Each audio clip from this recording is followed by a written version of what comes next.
1 2 3 فيفا الجزائر. السلام عليكم ورحمة الله وبركاته. الجزائر.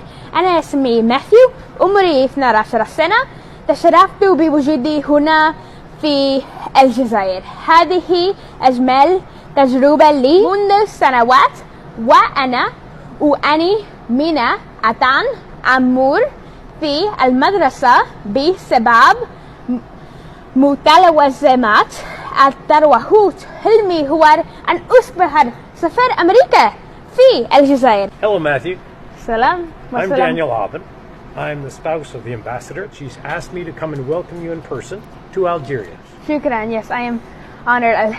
Alhamdulillah, I'm finally able to visit Algeria. America is a country that strives. Our fundamental values are built on helping others, are built on equality and diversity. So that is why, as a U.S. diplomat, I pledge to help invest in the Algerian economy and especially help the youth, the future of Algeria. Yes, I have been learning lots of Arabic, especially huge shout out to my amazing Arabic teacher, Sirine Taylor from Constantine, which she is an amazing, wonderful teacher who has helped me progress for the last 6 months since January. Especially, I'm now able to say حلمي هو أن أصبح سفير أمريكا في الجزائر. نعم, الجزائر is one of the largest countries in the world, not even big for its size. I would consider it big for the warmth of its people. If I were to have to say, I would put Algeria as the biggest country in the world due to the warmth of its people.